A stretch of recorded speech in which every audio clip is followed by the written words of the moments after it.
আমার দেশের সূর্য সন্তান ওসমান হাদি একজন টাটকা যুবক।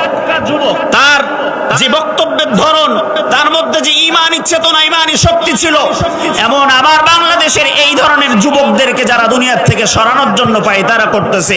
আমরা অনতিবিলম্বে এদেরকে বাংলাদেশের সর্বোচ্চ শাস্তি ফাঁসির কাজটা আমরা দেখতে চাই। কথা বলেন। আজকে আমার এই সূর্য সন্তান যুবক ভাইটি আজকে মৃত্যুর সাথে পাঞ্জা লড়ছে। বাঁচবে কিনা এখনো জানি না। হয়তো তাকে দেশ থেকে সিঙ্গাপুরে নেওয়া হচ্ছে, মনে হয় আগামীকালকে সিঙ্গাপুরে নেওয়া হবে। বলেন দেখি কি অপরাধ? এই অপরাধ দেশের জন্য কথা বলে, অপরাধ দেশের পক্ষে কথা বলে।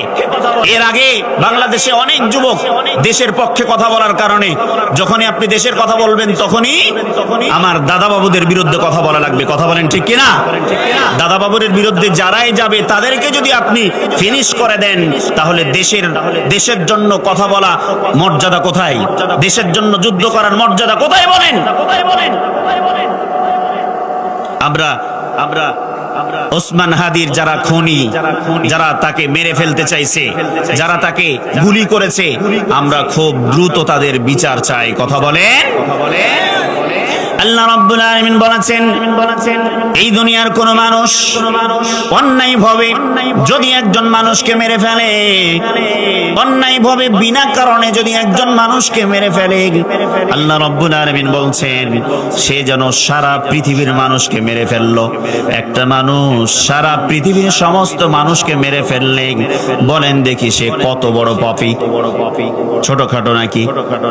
তার আমলনামায় কত বিশাল বিশাল পাপ লেখা হবে।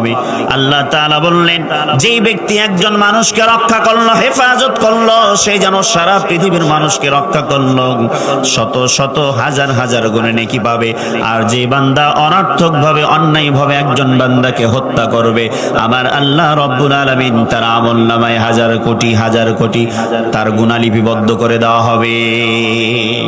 মানুষকে মারা কি বড় চক্রান্ত, কি বড় অপরাধ!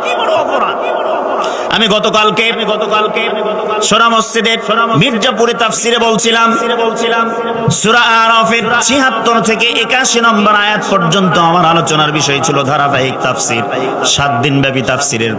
আমরা গতকালকে দ্বিতীয় দিনের প্রধান ছিলাম। সেখানে আলোচনা করতে গিয়ে দেখলাম হযরতে সালেহ আলাইহিস সালাতু ওয়াস সালামের জাতি কওমে সামুদ জাতির লোকেরা সালেহ নবীর কাছে বলল, আপনি আমাদেরকে একটা মাত্র মুজিজা দেখাবেন, এই মুজিজা দেখানোর পরে আমরা সবাই আপনার রবের উপরে ঈমান আনবো। আল্লাহর নবী সালেহ আলাইহিস সালাতু ওয়াস সালাম বললেন, বলো দেখি তোমাদের চাওয়াটা কি? সবাই মিলে দাবি করলো, আমাদের এখানে বিশাল একটা কঙ্করময় পাথর আছে, মাটির পাথর নয়, মাটির পাহাড় না, পাথরের পাহাড়। এই পাথরের পাহাড় থেকে বিশাল পাহাড়, এই পাহাড়ের মধ্য থেকে এখনই ইনস্ট্যান্ট তোমার রবকে বলো আমাদের জন্য একটা উট বের করে দিবে। শুধুমাত্র জ্যান্ত উট নয়, এই জ্যান্ত উট এখান থেকে বের হওয়ার পরে গর্ভবতী হতে হবে, বের হওয়ার সাথে সাথে যেন বাচ্চা প্রসব করে। চিৎকার দিয়ে বলেন সুবহানাল্লাহ। আল্লাহর নবী সালেহ আল্লাহর কাছে দোয়া করলেন, সঙ্গে সঙ্গে আল্লাহ দোয়া কবুল করলেন। পাথরের পাহাড় ফেটে গেল, পাথরের পাহাড় থেকে জ্যান্ত জীবন্ত একটা উষ্টি বের হয়ে আসলো, গর্ভবতী। এই গর্ভবতী উষ্টি বের হয়ে আসার পরে তার বাচ্চা প্রসব করলো। সামুদ জাতির লোকেরা অন্যায়ভাবে এই উষ্টিটাকে ফাআকারুন নাকা, তারা অন্যায়ভাবে এই উষ্টিটাকে হত্যা করলো, মেরে ফেললো। আল্লাহ রব্বুল আলামিনের সহ্য হলো না। আল্লাহ রব্বুল আলামিন তাদের এই অপরাধ সীমালঙ্ঘনকে সহ্য করতে পারলেন না। এই জন্য আল্লাহ রব্বুল আলামিনের পয়গম্বর সালেহ আলাইহিস সালাতু ওয়াস সালামকে বললেন, ও আমার পয়গম্বর, এখানকার কিছু নারী পুরুষ মুমিন মুমিনাদেরকে আপনি সঙ্গে নিয়ে এখান থেকে চলে যান। আমার পক্ষ থেকে অতি দ্রুত গজব এসে এদেরকে পাকড়াও করবে।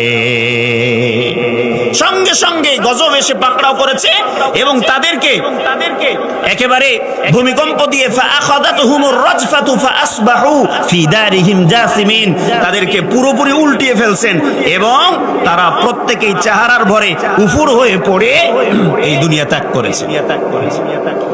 তাহলে একটা জীবকে হত্যা করার পরে যদি শাস্তি আসে এরকম, বলেন দেখি মানুষ মারলে কি শাস্তি আসা দরকার? কেসাস, আল্লাহর কোরআনের কেসাস হচ্ছে কেউ যদি কাউকে মেরে ফেলে তার শাস্তি হচ্ছে তাকে মেরে ফেলে। ধরেন আমি ভাইজানের ছেলেকে মেরে ফেলেছি বিনা অপরাধে, ওনার দায়িত্ব কি?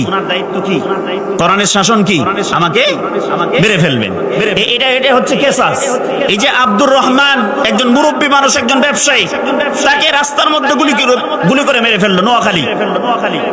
বলেন দেখি এরে যারা গুলি করে মেরেছে, যারা মারলো তাদেরকে পুরো রাষ্ট্রের সব মানুষকে একত্রিত করে বাইতুল মুকাররমে যদি ক্রস ফায়ার করে হত্যা করা হয়, বলেন দেখি আর কেউ কোনোদিন কারো গায়ে হাত তুলবে? বলেন একটা চোর চুরি করার পরে যদি হাত কেটে দেওয়া হয়, বলেন আর কোন চোরের হাত চুরি করার জন্য এগোবে? একজন জেনাখোরকে যদি কোমর পর্যন্ত পুঁতে ফেলে পাথর নিক্ষেপ করে করে তাদেরকে হত্যা করা হয়, বাংলাদেশ কেন সারা পৃথিবীর কোন জেনাখোর আমার কোন মায়ের দিকে কোন মেয়ের দিকে চোখ তুলে পর্যন্ত তাকানোর সাহস পাবে না? কথা বলেন। কিন্তু এই শাসন করবে কি? এই শাসন করবে কে? নিজের দলের লোক যদি হয় তাহলে রাতারাতি ওরে বাঁচানোর জন্য যত কৌশল আছে সব করা হয়, আর যদি ভিন্ন দলের হয় তাহলে তার জন্য শাস্তি নেমে আসে। কথা